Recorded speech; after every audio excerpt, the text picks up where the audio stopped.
Hey everybody, it's Zach. Welcome back to the Heroverse. And guys, I am here with my bro Jamie, aka TheInkDoctor, aka a part of JK.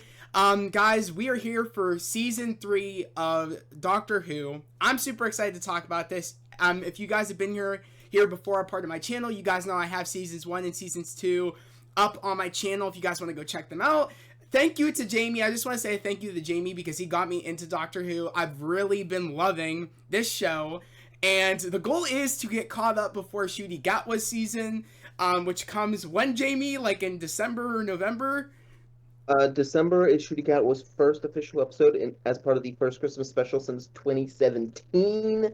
And in November, we got the 3 David Tennant specials featuring him as the 14th Doctor. And guys, as you know, season 3 and has, David Tennant, and also season 2. So as everybody knows, for people that have been here, are part of the channel, I really have been looking forward to David Tennant's season, and I really loved season 3. I thought season 3 was pretty damn good. Would I say it was better than season 2 with Rose?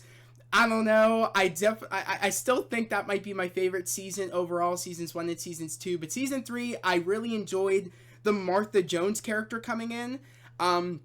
I know that kind of in season 3, the first episode was the Runaway Bride episode, which of course has, was it Catherine Tate, if I'm correct? Which, I really did enjoy that starting episode. I remember talking to Jamie getting ready to go into season 3, and I thought Catherine Tate was going to be David Tennant's companion. I was wrong.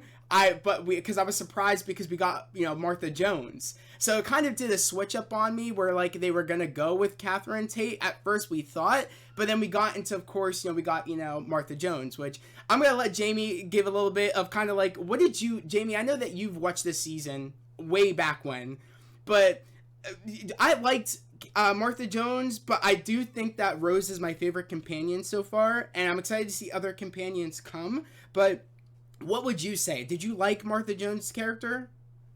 Oh, absolutely. Like, Martha was a very far departure from Rose. Like, Yes. she still fell in love with the Doctor, but it was a feelings unreturned thing, which really sucked for her, and she was a bit of a tragic character. Yes. But she was so good in her role, and even though she knew the Doctor wouldn't love her like that, Yeah. she still stuck by him, even through all the pain and stuff like that. And Definitely. she finally got closure at the end of the season, which I was so happy about. Yes, that was one of the things where it's like, going into this season, the Doctor feels he can't open his heart until we, of course, get the Runaway Bride episode where it kind of, like, opens up the possibility of the Doctor feeling like, okay, like, maybe I can do this again. Maybe I can have another companion. Of course, Catherine Tate's character isn't down with that. She ends up wanting to go back to Earth, but, like, I really did like when Martha Jones came in. I did like that. I did like when she came in. It kind of gave, and I knew, like, kind of gave the possibility of, like, oh, maybe we can do this again. But as she catches feelings for the Doctor really can't reciprocate that because he still has feelings for Rose. Rose was somebody that he still feels like he never got closure with. And I'm excited because in season 4, if I'm correct, we will have Rose return. I know you told me that. Which, I mean, I'm a little bit kind of like, damn, I wish I didn't know, but I'm excited because I do know, and I'm excited to see that episode. Yeah, it wasn't a surprise for anyone when she came back in Series 4, because she already got confirmed to be, like, returning, which, Yes. honestly, I kind of wish they didn't reveal, but honestly, Yeah. I was, like, 8 or 9 when it came out, so, like, man, I feel old, but, But, yeah, going back, you said way back when, so thank you for that, bro. Thank you for yeah. that. But, yeah, so, what was I saying? Yeah, Well, we knew yeah. Rose was going to come back, so that is something. But Martha was a fantastic change for the show because that showed that the show could go on without the original companion because that was the Exactly. only familiarity from series one, which everyone Exactly. loved. For people that started with series 1 instead of started like with the original Doctor Who's back in the day, it's kind of like that's what's familiar to us, but I'm glad that they were able to show we can still go on. There will still be other companions. It isn't just Rose. The Doctor, like, he's not just one kind of like one companion fits all. There's other companions he'll open up to, and that's what we got with Martha Jones. She kind of spiced things up on kind of like she fell in love with the Doctor, but it didn't reciprocate. But it's not that he didn't still care for her. And I'm really kind of glad that she was able to like end the season off where it's like, I love you, and it's okay that you don't love me the same way. I need to get my closure. This is me shutting the door and closing this chapter. I want to go off with my family because I want to talk about kind of like how we ended this season before I go into like my favorite episodes. Like, I really want to talk about when we get introduced to the Master. Jamie, you showed me the Master. I was sleeping on the Master until this very moment in this season. I told you, it's the darkest I've ever seen Doctor Who go. Like, as far as I know, I mean, I still have yet to go into season, like, the next couple of seasons, but I kid you not, the Master is not to be played with. He is a villain, man. I think he's more villainous than the Daleks. I think he's more villainous than the Cybermen. He is a villain, and it really shows. And I kid you not, I cried when he chose to kill himself, let alone be a prisoner of the Doctor. I cried. I was like, wow, bro, like, he's really, like, that villain. He does... Yeah.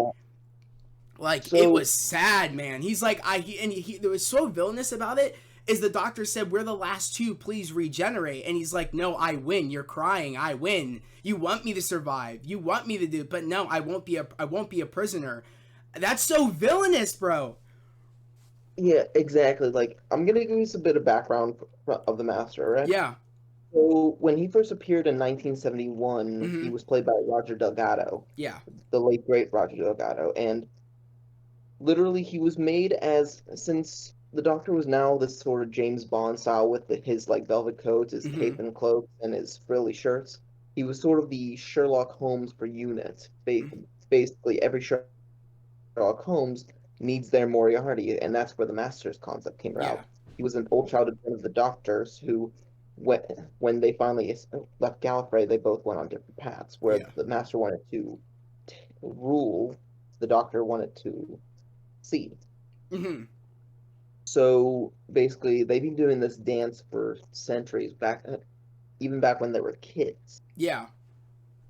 Now, the interesting thing, let me chime in for a minute. The interesting thing I really like, though, is that when the Doctor, like, because David Tennant, I couldn't tell if he, like, acted like he's known about the Master before, because it felt very new, like, this is something that's new now, unless he knew previously that there was a Master that he's kind of tangled with before. So my question to you is that, like, did he know that he's fought against the Master before, or was this kind of like, for the new viewers that didn't watch back in the day, it's kind of like our first introduction to the Master for the first time? It's kind of both, because they wanted to bring him back because he's such an iconic part of the show. Oh, 100%. He was the villain for the classic series, and he was even the villain for the 1996 TV movie. Yeah. So they wanted to bring him back in glorious fashion, but, like, give something for the older fans, but also give the newer viewers something to hold on to. See, like, oh my God, we're going to find out something about the Doctor's past. Like, we never saw the series. Well, that was the first time in season 3 I saw a Gallifrey. For that split second, that was beautiful. I never saw how beautiful the Doctor's home planet was. It was beautiful. It was it was a city and domed in. It was beautiful. So it's very sad when the Doctor always talked about his home and talked about how beautiful it looked, and then we see it, and I can only like imagine, like, and we hear about the tragedy of, like, the Daleks coming in and the big time war and stuff like that, but it was just really sad seeing how beautiful the place was, and then we understand now, wow, like, we understand, like, he's talked about how beautiful a city is, and then to hear about how it got destroyed, it's just very sad when you hear it. And it's really sad when, when we see the Master come in and he realizes that I am the Master, because it's the locket kind of, like, made him realize, oh my God, I'm the Master. How did I forget? It's like his realization, oh my God, I am a Time Lord. Because remember, he wiped his brain just like the Doctor wiped his brain and became like a human. Yeah, actually, the Master pretty interesting. This is kind of a spoiler for some of the audiobooks, but the War Master, played by Derek Jacobi, he basically had his own audiobook series. It's still going on. But in the first season, it ended with why he changed into human and how he he became human. You heard that he was said he was found as a child. Yeah. He transformed himself back into a baby so Oh, he could okay. escape Time War at the end of the universe. Okay. And that's basically why the Doctor couldn't recognize him. Like the Eighth Doctor at one point did meet that master, Okay. but I haven't listened to that audiobook yet. I only know that because my brother Ye- kind of spoiled that bit for me. But uh, he, yeah, he basically got frightened from something he had done, and it made the war so uh unforeseeable. And okay. what he did caused many Time Lord victories to turn into Dalek victories, I and so on and see. so on. And everything was changing at a mass rate, and To it just escape it, terrified him. yeah. So to escape it, he kind of regressed himself to a baby, and then so that way he wouldn't remember he was a Time Lord, and then that's why we get that kind of, oh, when he opens the locket, he remembers, oh my god, I'm a master. You know what I mean? I Yeah, like that. I thought that was brilliant on their behalf to kind of like to pay honor to the old, Doctor Who, shows and stuff, and kind of like bring a new fashion that he's remembering and he's kind of like reborn. I thought that was really cool. I'm really excited because I know of, I can't remember his name right now. The dude that looks like me as the master, Sasha Darwin. Sasha Darwin. I'm really excited to get to those seasons. I'm really excited. But to go a little bit more, my favorite episode in this season.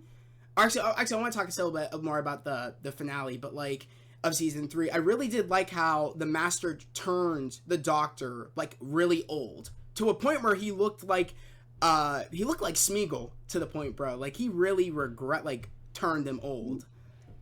Yeah, I was thinking more Dobby with the eyes, but yeah, Yeah. that's it. That was disturbing too.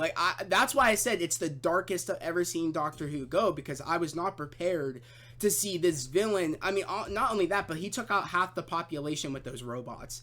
With and they weren't even like really robots. They were the people that were on that planet that went to the what was it called? The safe haven. Utopia. Utopia. We thought they were going to a safe haven, the rest of humanity in the future, but no, he took them there to the point where like he so-called saved them, but in reality he kind of like turned them into these like robotic, like these heads in these robotic spheres. It was Yeah, and disturbing. I'm gonna give you some background about the Talclophane. Okay. So when Doctor was coming back, they didn't know if they were gonna get the rights to use the Daleks because they had Okay. to ask the creator, Terry Nation's estate, his family, for the use. Mm-hmm. They got the use, but they need to use them at least once a year Okay. in this show in order to keep the rights to them, right? But if they weren't able to get the rights to the Daleks, they created this concept for what the Time Lords were actually wiped out by, which would have Okay. been the top. That's really cool because I don't know, is this the first time we get introduced to this kind of species in Doctor Yeah, it's Who? not even, yeah, it's the only appearance of them Okay, actually. that's pretty really, it's pretty cool. I did like how we actually got we get so many cameos in this show from different people that I eventually know in different projects, but the dude that plays Lucifer was actually in the last episode, I want to say, of the season before we get on to the Christmas special. Like the dude that plays Lucifer, I can't remember his name. It's like Tom something, I think. Yeah, you Um, know you're gonna get the chance to meet him in August, right? oh yeah, I know he's gonna be at Steel City Con. Yeah, I heard about that. I'm trying to remember what his name is. I feel really bad. I don't remember. Yeah, I can't remember either, but yeah, it kind of sucked when he died. But Yeah, his name is Tom Ellis. Yes, Tom Ellis. I love the show Lucifer. So seeing Tom Ellis before he got to the show Lucifer, I thought that was really cool. But also, can I just point out, Spider-Man was in this season. yes, dude. Oh my god, I flipped out. Jamie, you saw my post, and we started. You know what's really sad? I started this season I'm gonna say in the middle of 2023, or we're in 2023 now, right? Or we're in 2024. 20 We when It was like February when you last watched the yeah, show. yeah, yeah. Because we're in 2023 now, right? Yeah. Yes. So I started in the middle, I'm going to say, of 2022. Towards the end of 2022, I started season 3. And it's crazy because when I got to that episode, I said, no freaking way Andrew Garfield is in this show. I was flipping out. I was like, wow, bro. They really got everybody in this show. I mean, how they got Karen Gillan, and then I'm pretty sure in the next season, if not the season after that, if I'm correct. But That's crazy. We get all these, like, it's crazy to see, like, where everybody started, and it usually always starts on Doctor Who to then where they are now. That's crazy. That's crazy to me. But seeing Andrew Garfield, and that's one of my favorite episodes too. That's the what episode is it? Evolution of the Daleks. Yes, the evolution of the Daleks, which I love that episode, bro. That really made me like. I love the idea of the Daleks, kind of like them making. I forget, like they made a new species, right, or something like that. And they were trying to turn dead humans into Daleks in order yes, to continue their species, because the Caldescaro's job was to imagine, yeah. think how the enemy thinks, and to help their race survive, since they were the last born in existence. And I liked how he kind of, the one Dalek was able to like see the humanity. I liked that, but they didn't like that. They're like, "You're not our species. You see humanity." No, that's Yeah, I liked that. the Daleks were obviously based off the Nazis from World War Yes. II, so they're very into racial purity. Mm. If you go against what a Dalek is, then you are no longer a Dalek. Exactly. I You're liked seen that as dynamic. It was great. And I'm pretty sure, I can't remember or not, was it just the Daleks in that episode, or was it this? I can't remember. I don't think the Cybermen were in that episode. I think it was just the Daleks episode. Cybermen were not in this. Yes. So I really did appreciate the fact of like them that with them messing with the idea of, oh, let's connect to dead humans and make a new version of Daleks to keep our civilization kind of going, and we can make enhancements. Them doing that and messing with the idea of a new species brought on a new form of Dalek that actually sees humanity and sees that it's not okay to kill humans. It's not okay to do that. And then therefore they're like, you're us messing with this, we did the wrong thing. You're no longer a Dalek. And they end up, I'm pretty sure they end up killing that version, if I'm correct. Yeah, they killed Dalek Sec. Exactly, which that was really that was a really upsetting. It was upsetting because you see there was a possibility of like, okay, like humanity that they were going towards, but they're like, no, we're not about that. We're gonna kill him. He's no longer one of us. So I did like that episode. I thought it was very unique, along with the Shakespearean episode. I really did like too. You came over and we ate pizza during that episode, and I really enjoyed it. That was one of the episodes that we watched. Yeah, that was a really good episode. Like, and I vaguely remember because, like I said, I watched some of the beginning. I stopped in the middle of 2022. I kind of picked back up this year, but I can't remember in that episode. Aren't the witches taking like his form of poetry, and they're trying to take people's youth via his poetry speaking? No, basically what they're doing is their species were sent into a dark plane. They nearly took out the universe, if memory serves me correctly. But they are from ancient times before the time lords, I think. Yeah. But basically, their form of science is words. Mm-hmm. Like you put like one chemical formula and another chemical formula, you create something new. Because I remember they were trying to sneak words into his poem because they wanted to do some sort of like, I can't remember what they were trying to do. Were they trying to like?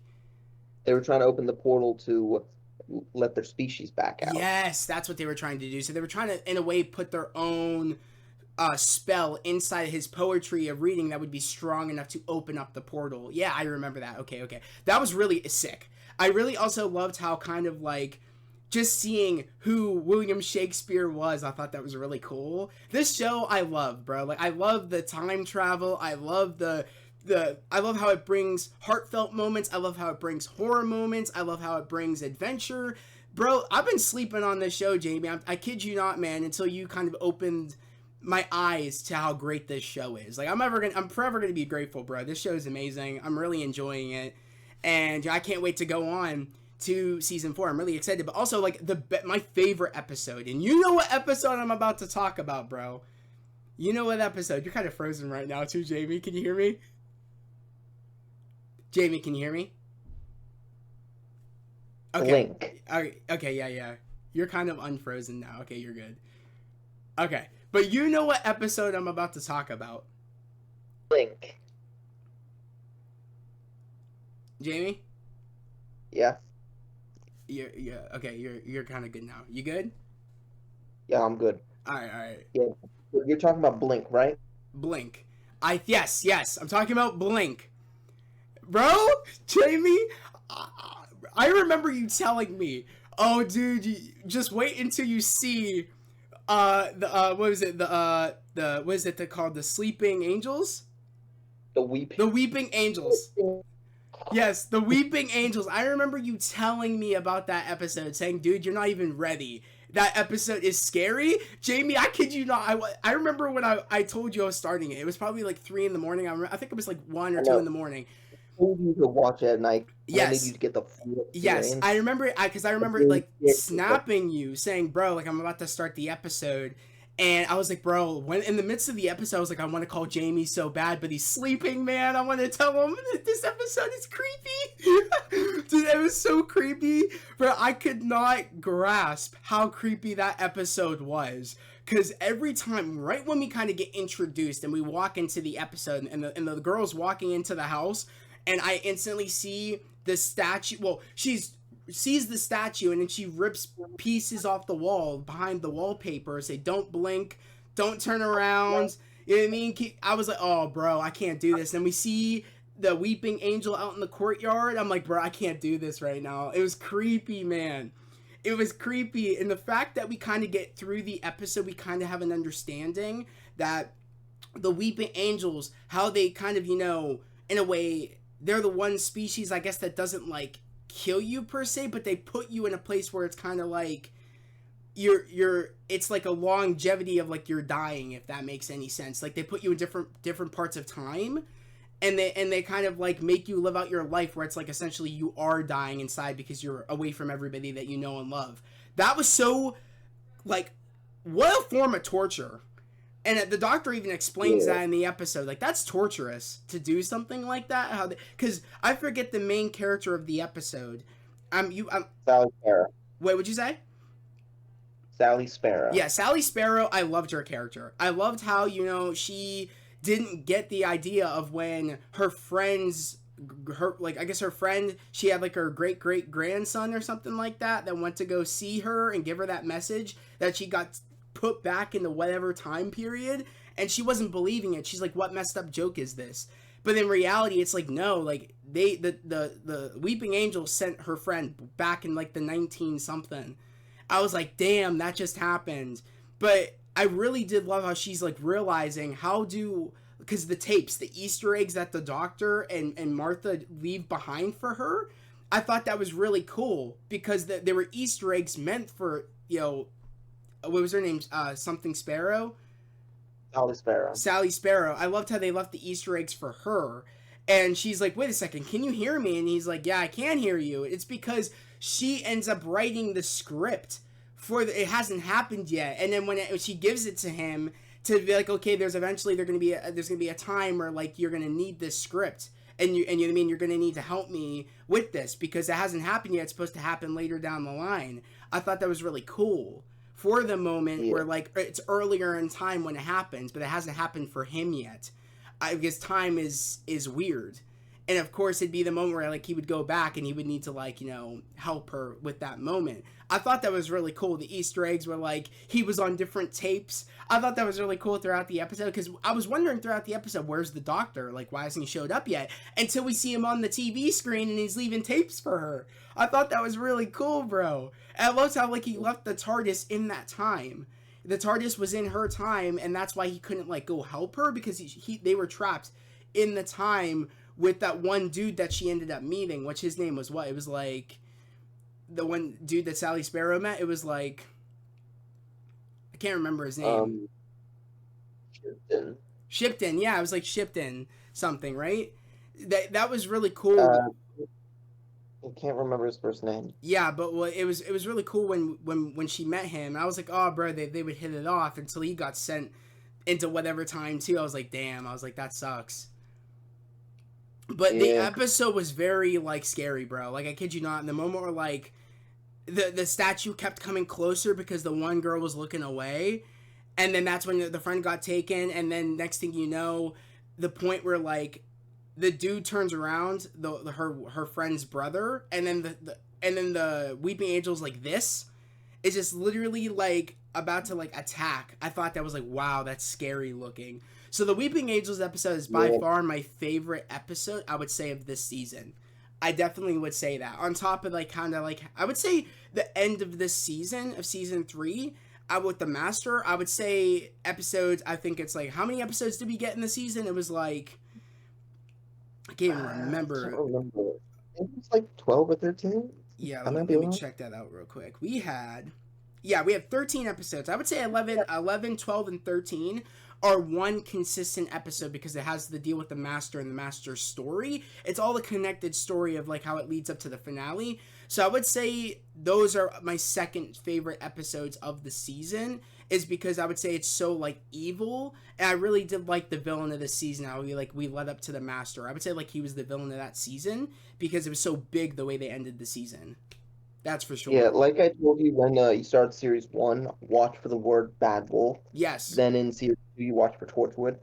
The word that you need to look for in this season was Saxton, or vote for Saxton. Yeah. Which I liked that too. I thought that was really cool. And the thing is that we kind of end the episode, I would think it was episode 13, where we end up seeing the Master's ring. What does that mean?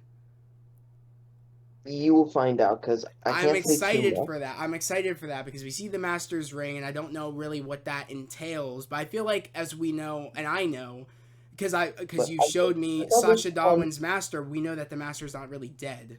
So, yeah, I saw this on Twitter today. So I never noticed this before, mm-hmm. okay? But it just shows how per particular or like exact that Russell T Davies was in the scripts. Like, look at these two pictures, one from the final episode and one from the Lazarus experiment. Exactly, exactly. I saw that. You showed me that. I was like, that's crazy because he kind of left those Easter eggs in leading up to that moment. I was like, oh, I see. He was setting up.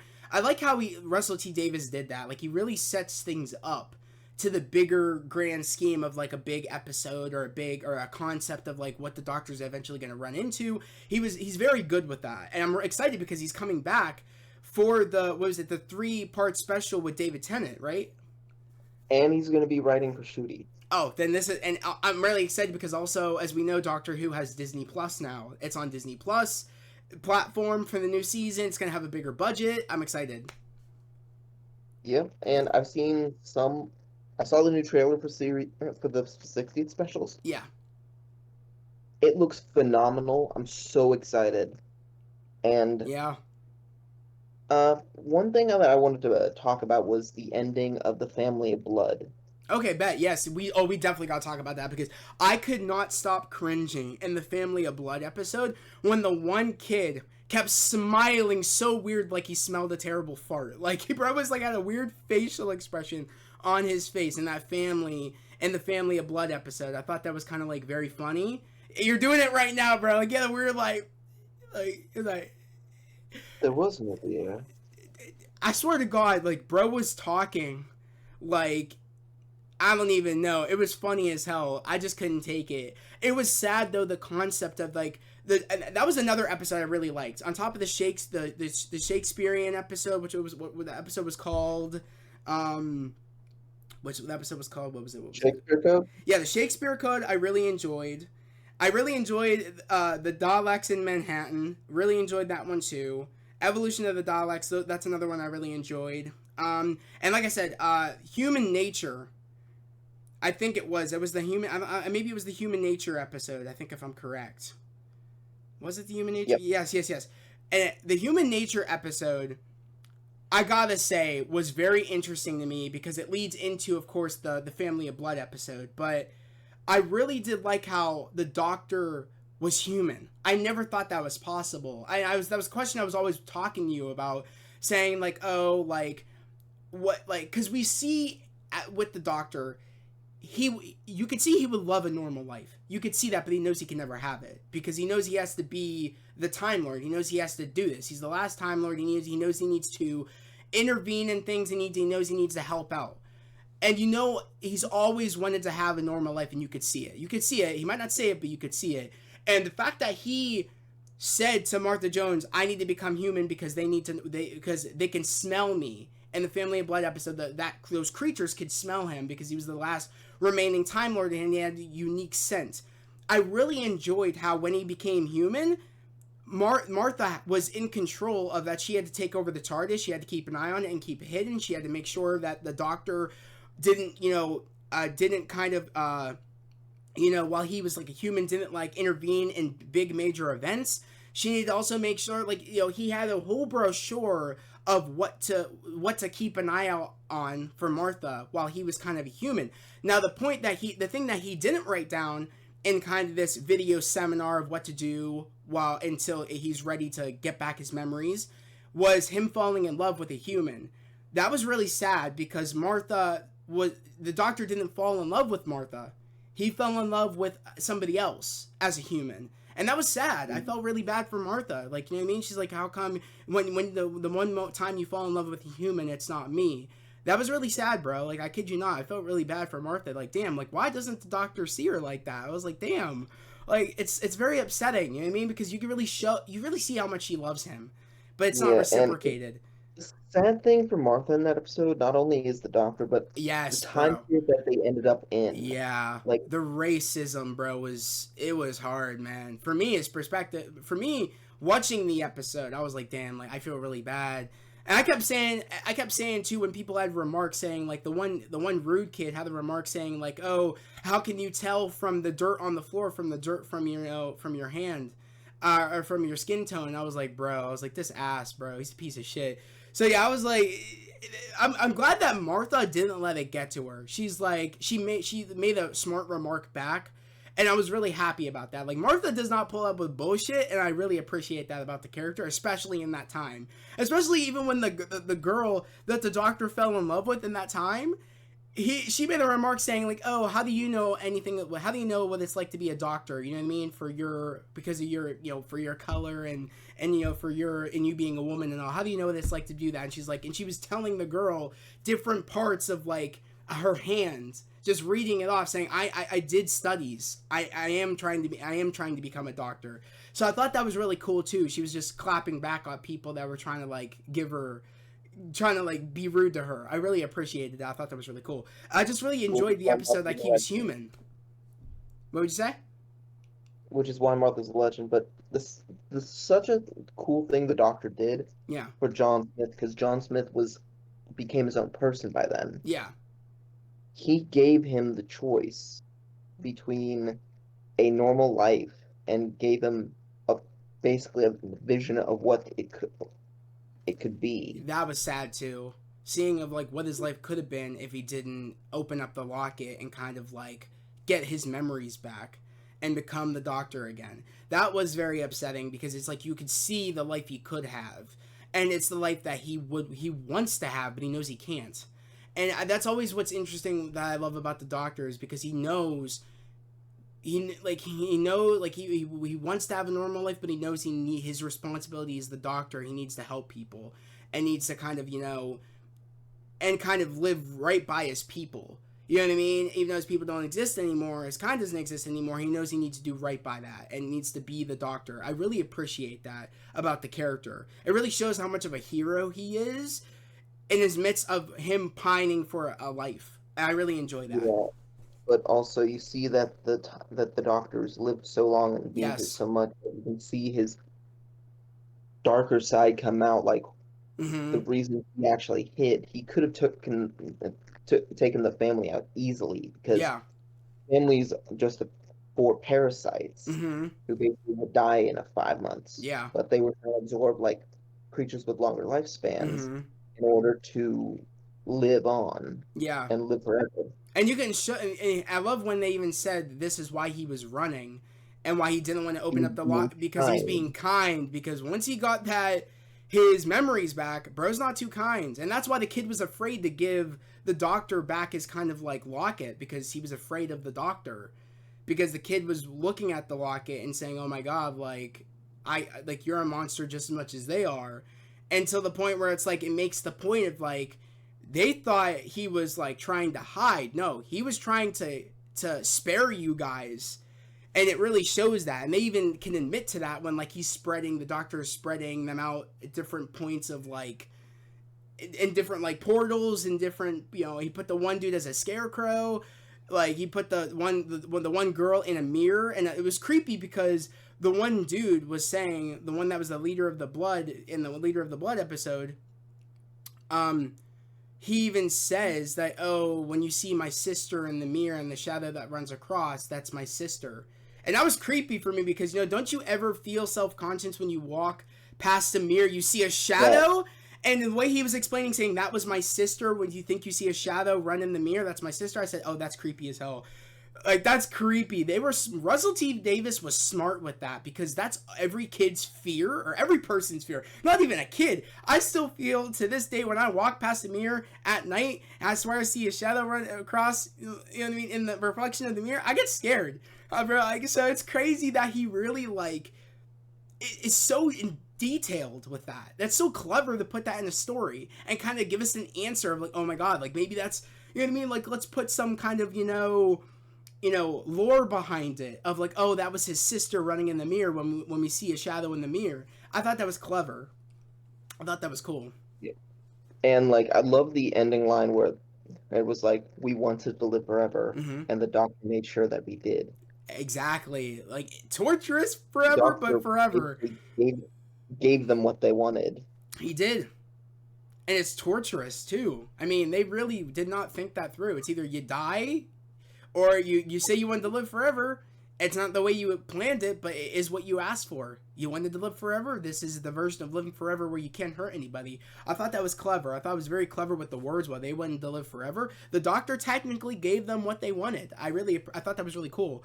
So this season overall, I had its gem moments. I definitely think so. And like I said, I named off the episodes I really did like. I liked the Runaway Bride. I liked the Shakespeare Code. I liked the Daleks in Manhattan. I liked the evolution of the Daleks. I liked the human nature. I liked the family of blood. I just thought it was ridiculous the way that one main dude was making that facial expression the entire time. I thought it was very funny. You notice all the family members? Yes. Even when they were yelling, they never really changed their expression. I know. Which was creepy. Like, it was just very creepy and goofy, the facial expression they did. But, I thought it was, definitely a standout episode because it was so, interesting for the doctor turning into a human and him not wanting to run away to not, for them to take his lifespan. But it was the fact that he was running away and took away his memory so he wouldn't hurt them. I thought that was unique and very clever.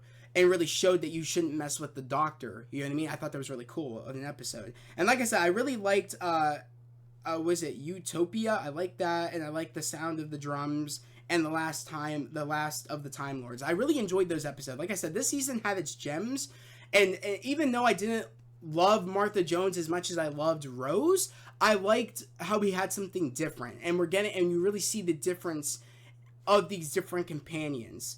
And I like that. I like how it's kind of for me, and the show showed me that. It's it doesn't stop being good because I'm used to Rose. We could still have fun and with different companions going forward.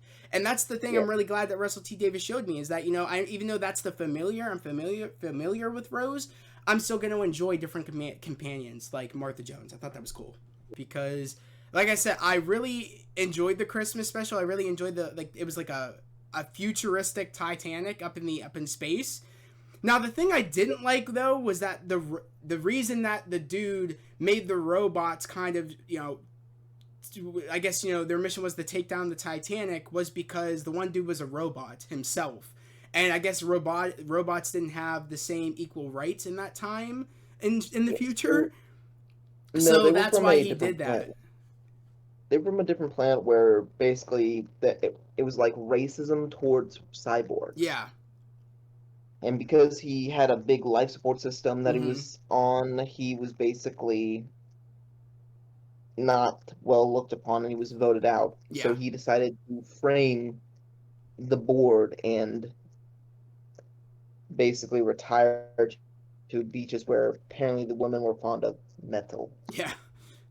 So, I don't know, that part was kind of I don't know, I was I guess, because he wanted to do it because he wanted to, I guess, frame the dudes on Earth, that, I guess, so that they would be put away in prison for committing murder about the Titanic going down. I thought to myself, I was like, oh, okay, I guess. But the saddest part, of course, about the episode was the people that were dying that the Doctor got to know. Like I said, was sad. Like, the one dude's You husband got dying so was upset sad. about that guy. Yeah, bro, that was sad, man. Like, I wasn't expecting Dude, that. I said, why did they gotta do bro like that? I was like, he was so nice. I was like, why did they do him like that? no. And then And then and then his the wife wife had jumps off to like say, I'm taking one of those robots with her. She's like, I'm taking one of you with me, and jumped off into the core. And then the Astrid, that was sad. Astrid, when she went and she turned into like Stardust, that was sad, bro. I was like, damn, because the Doctor was getting ready to take her on his adventures in the TARDIS, and her being the new companion until she died. That was sad. yeah, I but was like, damn. he gave that one dude such a great gift. Yeah. And I'm gonna let you know something cool about the actor who played that guy. What? He was actually in a Sixth Doctor episode too. Oh, really? He played basically head mortician Joe Bell on the planet uh, Necros. Okay. He was I kind of perverted. I can't believe that one dude survived though. The rich asshole. That was annoying. The one rich dude. Yeah, dude was annoying. I was like, how did he survive? And it was funny because even the one older man, I forget what the one older dude's name is, but he even said, "Oh, like if you had to choose one to survive, that probably wouldn't have been your choice. But you don't get to choose who survives because if you would, then you would be a monster or something like that." About if you got to choose. Best moment of the episode. What would you say? Let's call it to the best moment of the episode. What? Most important episode. Most important moment in the episode. Probably the most important moment in David Tennant's whole history on the show. What? Alonzo. Yeah, I liked that. I thought it was really cool. But yeah. In series 2, he was talking. Man, imagine if I met someone named Alonzo. I really, dude, I like I said, I'm really excited to go into season 4. It's gonna be very interesting. Especially because that is Catherine Tate's season. She actually is now the companion, which is gonna be very interesting to see how she does. And you met her. We both met her at Steel City Con. You met her, you took a photo with her, and then we ran into her outside of Steel City Con when she was going to the airport or going back to the hotel. So I thought that was really cool. Yeah, she is such a sweet person. Oh, she's super sweet. I know her from The Office, so that's funny that you know her from Doctor Who, of course. Yeah, I'm gonna say this. Series 4 is my favorite David Tennant season. Okay. That's big. That's a big statement, Jamie. Like, I loved season 2. Loved it.